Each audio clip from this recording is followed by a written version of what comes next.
인생에서 단 3일의 시간만이 주어진다면 어떤 기분이 들겠습니까? 1988년 서울 올림픽을 앞두고 온 국민이 열광하고 있을 때 그해 7월 20일에 대한민국 국방부는 저에게 군대에 들어오라고 영장을 보내왔습니다. 한참 피가 끓던 청춘들은 이 입영 통지서가 거의 사망 통지서와 같습니다. 그래서 대한민국의 청춘 남자들은 이때 인생이 끝나는 것 같은 경험을 처음 하게 되죠. 그해 1988년 1월에 휴학을 했습니다. 대학 휴학을요. 그러면 자연적으로 입영 통지서가 옵니다. 근데 사람들이 그렇잖아요. 처음에는 1월, 2월에는 좀 늦게 나왔으면 좋겠다. 그렇게 있는데 이게 3월, 4월 지나고 5월을 지나는가 싶더니 6월이 되어도 소식이 없는 겁니다. 근데 이게 조금씩 불안해져요. 왜냐하면 9월이 넘어가게 되면 문제가 생깁니다. 군 입대를 위해서 휴학을 3년을 하는데 9월 달이 넘어가게 되면 3년 6개월을 더 휴학을 해야 됩니다. 그러면 졸업하는 데 약간의 지장이 생기게 되죠. 그래서 6월 말이 되니까 그때는 어디 당장 갈 수만 있다면 아무 데라도 지원해서 가야 되겠구나. 그래서 해병대를 알아봤더니 거기도 뭐 녹록치가 않아요. 금방 들어오라고 그런 게 아닙니다. 그렇게 후딱 7월이 와버리고 교회는 이제 7월이 되니 여름 수련회 시즌으로 접어들었죠. 대학생일 때라 교회 일을 온통 도맡아 하던 시기였습니다. 7월이 되고 나니 여름 성경학교 교사 강습회부터 시작이 됩니다. 찬양 배우고 또 율동 배우고 또 공과학습 배우고 또 그것만 있으면 괜찮은데 저는 또 중고등부를 담당했기 때문에 2주 후에 있을 중고등부 여름 수련회까지 다 준비를 합니다. 그리고 마치고 돌아가면 밤 10시가 넘습니다. 그렇게 정신없이 준비하던 어느 날 그렇게 밤늦게 집에 돌아갔는데 외할머니와 어머니가 제가 들어오는데 나오시더니 슬픈 얼굴을 하시면서 영장이 나왔노라 그렇게 말씀을 하십니다. 저는 그게 얼마나 반가웠는지 모릅니다. 의뢰 영장이라는 것이 보통 한 달 이상은 여유를 두고 나오거든요. 자, 그러니까 이제 한 달이면 7월이니까 8월 말쯤에 그럼 여름 행사 다 마치고 여유 있게 입대하겠구나. 그렇게 생각했습니다. 그래서 하나님 감사합니다. 이게 3년 6개월 휴학 안 해도 되고 그런데 막상 영장을 받아들고 보니까 두 분의 얼굴이 왜 이렇게 어두운지 이유를 알겠더라고요. 그날이 7월 20일이라고 그랬죠. 영장에 적혀있는 입소 날짜는 7월 26일입니다. 6일을 앞두고 영장이 나온 거예요. 정신이 번쩍 들더라고요. 이게 군에 입대하는 게 그냥 몸뚱아리만 들어가는 게 아닙니다. 학생의 신분이기 때문에 학교 가서 휴학한 것을 내가 입대 때문에 다시 전환을 해야 됩니다. 그래서 기한이 2년, 3년이 돼도 문제가 되지 않도록 그리고 그렇게 하지 않으면 등록금을 또 내야 됩니다. 어려운 형편에 대학 등록금을 내고 갈 수는 없는 노릇이고 그것을 정리하고 또 대학 옆에 있는 다니던 교회 목사님께 인사도 하고 이런 일 때문에 그 다음 새벽에 새벽차를 타고 학교를 갔습니다. 일처리 다 마치고 또 담임 목사님 인사드리고 또 서클들 여기 버려놓은 일들에 대해서 정리를 조금 하고 돌아왔습니다. 그리고 그 다음날부터 성경학교를 시작을 했습니다. 성경학교가 한참일 때는 몰랐는데 이 마지막 날 점심 식사를 마치고 이제 강원도 춘성군 신북면 소재 육군 배기 보충대로 떠날 준비를 해야 합니다. 여러분 방금 장황하게 읽었는데 여기 춘천입니다. 춘천시가 원래 춘성군 안에 있습니다. 그런데 그때까지만 해도 성경학교 일 때문에 정신이 없어서 그냥 아무 생각 없이 지나갔는데 24일에서부터는 며칠이 남았습니까? 4, 5, 6 어쨌든 걸쳐서 3일이 남았잖아요. 이 입대가 현실로 너무 뚜렷이 다가오는 겁니다. 그 밤에 잠자리에 드는데 이 잠자리가 왜 이렇게 특별하게 느껴지는지 이전에 체험해보지 못한 생각들이 들기 시작합니다. 아침에 눈이 떠지는데 그 시간에 이렇게 편안한 이부자리에 내가 누워있는 그 자체가 또 얼마나 특별한지 새삼스러운 생각이 듭니다. 어머니가 차려주신 밥상 또 얼마나 특별합니까? 이제 입대하면 소위 짬밥을 매일 먹어야 되는데 이런저런 눈에 보여지는 모든 것이 전부 다 소중하고 특별하게 느껴지는 것입니다. 며칠 전까지만 해도 똑같이 보던 것들인데 수도 없이 반복되어진 그런 일상들인데 이게 전부 달라 보이는 것입니다. 25일 마지막 이제 내일이면 보충대로 들어가야 하는데 그 밤에 여관에 누워서 저는 이 밤이 영원히 지속되기를 유행가 한 소절을 읊고 그렇게 누웠습니다만 애석하게도 밤은 오더군요. 1990년 12월 3일. 자, 상당히 시간이 좀 지나죠. 예, 무슨 날일 것 같습니까? 네, 제대하는 날입니다. 30개월이 조금 못 되는 군 생활을 마치고 이제 제가 근무하던 부대에서 떠나서 어디로 가야 하냐면 사단 보충대로 전출을 가야 합니다. 근데 그곳에 모여서 이제 군인의 티를 벗고 민간인이 될 준비를 하는 거죠. 월요일에 입소해서 목요일에 저녁 신고를 하면 완전한 민간인이 됩니다. 적어도 남자들 중에 40 이상 되신 분들은 이 보충대를 지나온 분들은 잘 압니다. 군생활 3년보다도 이 보충대에서 교육받는 이 사흘이 훨씬 더 깁니다. 12월인데도 낮에 해가 왜 이렇게 깁니까? 원래가 강원도는 겨울이면요 점심 먹고 돌아서면 해진다는 말이 있을 정도입니다.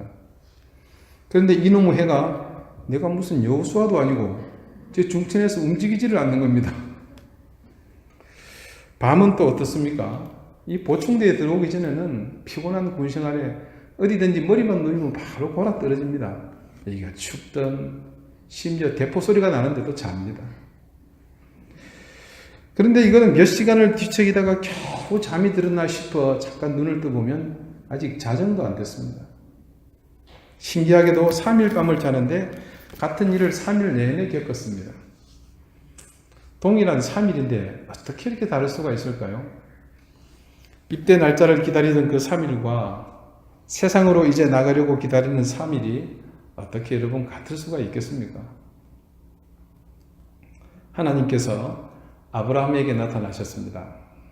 그분은 아브라함에게 신실함을 그대로 보여주셨고 무엇보다도 크나큰 미래에 대한 비전과 함께 위대한 민족의 조상이 될 것을 약속해 주셨습니다. 그러나 그가 그 하나님의 약속을 쫓아가는 길은 결코 쉽지 않았습니다. 하나님의 일하시는 방법과 인간의 사고는 큰 갭이 있었기 때문입니다. 하나님은 순리대로 하나님 방법대로 가시지만 인간이 보기에는 그 걸음이 너무 크고 방대해 보입니다. 어떤 것은 지금 방향이 제대로 맞기는 한 걸까 싶을 정도로 치닫는 경우도 있습니다. 어떤 때는 제자리에서 꼼짝도 하지 않는 것처럼 여기질 때도 있는가 하면 심지어는 하나님이 일하시는데 그게 거꾸로 가는 경우도 있습니다. 그럴 때 하나님을 향해서 이 길이 도대체 맞습니까? 방향이 맞기는 한 겁니까? 묻는다면 하나님은 맞다. 틀림이 없다고 대답하십니다.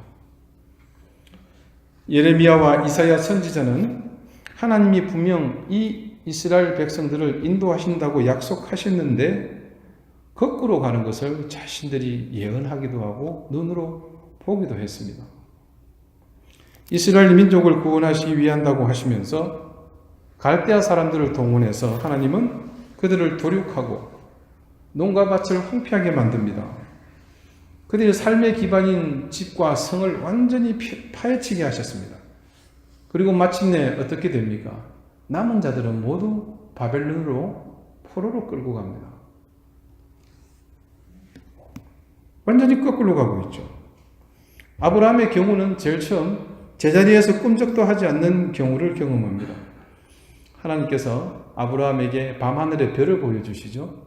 수도 없는 별들을 보여주시고 바다의 모래를 보여주시면서 네가 이룰 민족이 이렇다 말씀하시거든요. 근데 그때 아브라함이 아들이 있었습니까? 없었습니까?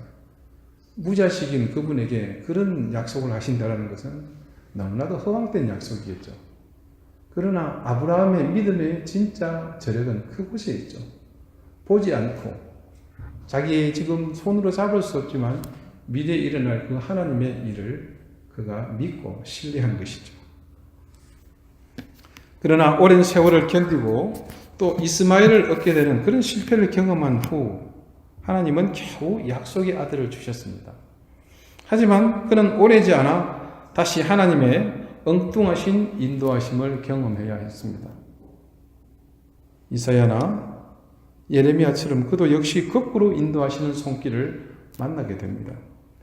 그것은 그렇게 오랜 세월을 기다려서 얻은 아들을 하나님께서 죽여서 번제로 바치라 주문하십니다.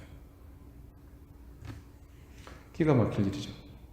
그리고 그 번제까지 하나님은 사흘의 기회를 아브라함에게 주십니다. 하나님이 지시하신 번제의 장소는 사흘 길을 걸어야 하는 모리아 산에 위치해 있었기 때문입니다.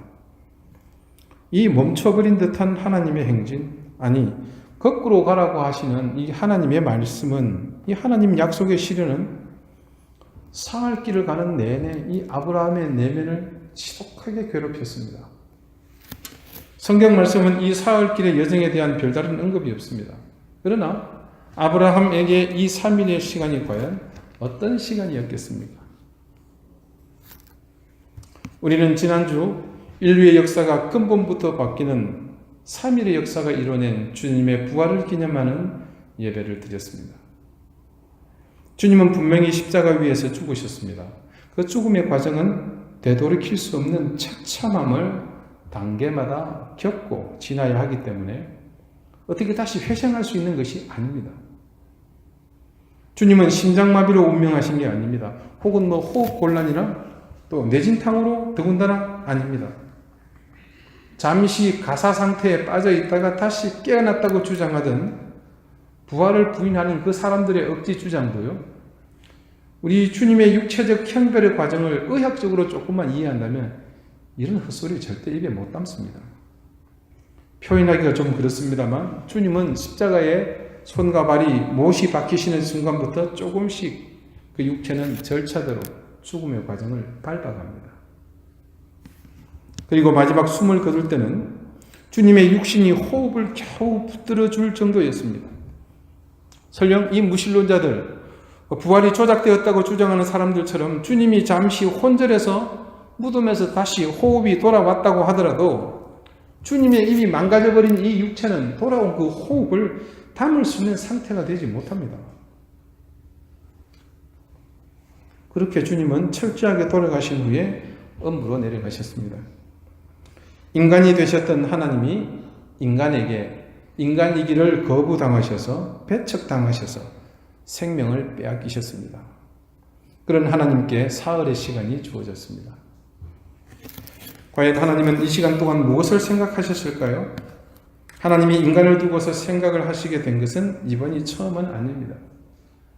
구약의 마지막 선지자인 말라기를 통해서 하나님은 이스라엘 백성이 포로에서 돌아온 이후로 하나님께 제사를 드리고 하나님을 섬기기는 하지만 모든 것이 형식이고 건성건성 드려지는 그 예배와 섬김을 하나님께서는 싫어하셨습니다. 그것 때문에 분노하셨습니다. 그리고 하나님은 이스라엘을 떠나셨습니다. 그리고 예수께서 이 땅에 오시기까지 400년 동안을 침묵하십니다. 그 시간은 하나님께서 인생을 향해서 무엇을 하실지 숙고하시던 시간이었습니다. 하나님께 3일의 시간은 하나님의 임의대로 가지실 수 있는 시간입니다. 제가 우리 교우들에게 늘 말씀드렸죠. 시간이라는 것은 하나님의 창조물입니다. 시간의 지배를 받는 우리는 과거의 일은 과거에 묻게야 하고 현재의 일은 현재고 미래의 일은 아직 우리가 어떻게 알아볼 수도 없는 그런 분명한 한계가 있습니다. 그러나 하나님께서는 이 시간을 만드신 분이기 때문에 그분에게 미래는 과거가 될 수가 있고 그분에게 과거는 현재가 될 수도 있고 이 시절을 뛰어넘어서 하나님은 존재하십니다. 뿐만 아니라 우리가 정해진 시계의 초침이 돌아가는 이 시간의 한계를 벗어나시는 분이기 때문에 그분에게 이 3일은 우리 인생들에게 30년이 될 수도 있고 단 3시간이 될 수도 있는 것입니다. 여하튼 하나님이 스스로에게 얼마의 시간을 할애하셨는지는 알 수 없으나 그분은 3일을 그렇게 스스로 확보하셨습니다. 우리 주님은 이 시간 동안에 음부에 내려가셨다가 올라오셨다고 말씀은 전합니다. 그러니 주님은 철저한 죽음의 과정을 예외 없이 모두 거치셨던 셈입니다. 우리의 기도 속에 계시는 그분은 인자와 긍휼이 무한하신 분이십니다. 그래서 그분이 인간을 향해 결정하시는 것은 언제나 인자와 긍휼함이라고 생각합니다. 그래서 당연히 이 사흘 동안 음부에 계신 주님은 우리를 위해서 서프라이즈를 준비하실 것이라 그렇게 여겨왔습니다. 하지만 하나님의 결정은 우리가 기대하는 대로만 하시는 게 아닙니다. 우리는 의례 하나님은 언제나 그랬듯이 참으시고 받아주실 것이라고 생각하지만 그것은 성경 속에서만 하나님을 알기에 생기는 제한적 이해입니다. 그래서 우리는 하나님에 대해 착각하는 우를 감히 범하게 되죠. 모세가 시내산에 올라가서 하나님으로부터 두 돌판에 새겨진 십계명을 받을 때 이스라엘은 모세를 기다리다 못해 금부치를 모아서 송아지 우상을 만듭니다. 이 사실을 보신 하나님은 대노하시면서 이스라엘 백성을 진멸하시려고 하십니다. 심지어 무슨 말을 하시냐면 모세 너를 내가 큰 민족을 이루게 하겠다. 여러분 무슨 말씀입니까? 다 죽여버리겠다는 말씀입니다. 그때 모세는 자신들의 조상 아브라함에게 하나님이 하신 약속을 상기했습니다. 그리고 하나님을 향해 열방 가운데 자신들의 멸망이 결코 하나님의 영광이 되지 못함을 역설합니다. 자, 여러분. 그들을 모두 죽여서 하나님께 영광이 되지 못한다. 과연 하나님은 이 일로 데미지를 받으실까요? 여러분, 하나님은 영광이 되지 않고 되든 전혀 상관없는 분이십니다. 그럼에도 불구하고 하나님은 모세의 간청을 들어주시고 겨우 진노를 거두십니다. 그때 하나님께서 모세에게 이렇게 말씀을 하셨습니다. 여호와께서 모세에게 이르시되 누구든지 내게 범죄하면 내가 내 책에서 그를 지워버리리라. 결코 우리의 막연한 기대처럼 하나님은 어떤 상황에서도 자비로우신 분이 아닙니다. 하나님이 숙고하실 때는 하나님의 법을 앞에 두시고 고민하시는 시간입니다. 그 하나님의 법은 철저한 하나님의 공의에 기초합니다. 그런데 우리의 학습된 하나님의 법은 너무나도 인자하고 너무나도 자비로운 곳에만 머물러 있죠. 그럼에도 또다시 하나님은 어이없게도 인간을 향해 던지셨던 그 약속을 이루시기 위해서 이 3일의 시간 동안 음부에 계셨다는 것은 우리를 위해 또다시 크나큰 결단을 이 시간 동안 하셨다는 의미입니다. 하나님은 요나가 바닷물에 떨어질 때를 맞춰서 그 요나를 삼킬 만한 큰 물고기를 준비하셨습니다. 그리고 정확한 타이밍을 맞춰서 적당하게 물 먹고 죽지 않을 만큼 되었을 때에 요나를 물고기 뱃속으로 집어넣었습니다. 하나님은 요나가 3일 동안 그 물고기 뱃속에서 살도록 하셨습니다. 우리의 인생이 하나님의 의도하신 손길에 이끌릴 때가 분명히 있습니다. 그러니 무조건 평탄하고 순조로운 인생을 기뻐하거나 감격해 할 일은 아니죠. 우리의 불완전함은 평탄하고 순조로운 인생을 맞다 보면 그로 인해 더욱 성숙하기보다는 필경, 나락의 길로 떨어지게 되어 있습니다. 편안함에 길들여지고 나태함에 길들여지다가 어느새 우리는 하나님의 손길을 벗어나서 죄의 길에 서 있게 됩니다. 요나는 순풍에 돛을 달고서 자기의 의지를 따라 다시스로 갔습니다. 그 길은 너무 편하고 평온한 길이었습니다. 하나님의 눈길을 피해 배 밑에서 실컷 자다가 그 배가 목적지에 도착해서 그냥 내리는 것만입니다. 가기 싫은 니느웨에 애써 가서 소리질러 외칠 필요도 없거니와 더더욱 자신에게 감당하지 못할 그 기대하지 않은 일이기에 더욱 그 길은 외면할 수밖에 없습니다. 그래서 하나님을 거역하는 자신의 길은 자기 삶에서는 최선의 선택이며 또 하나님을 향해서라도 내 자신이 이리밖에 할 수 없다는 분명한 명분을 요나는 가지고 있었습니다. 그러나 하나님은 그런 평온함에 잠든 이 사람을 깨우셨고 결국 마지막까지도 하나님의 뜻에 무릎 꿇지 않는 그를 바다로 내동댕이 치게 하셨습니다.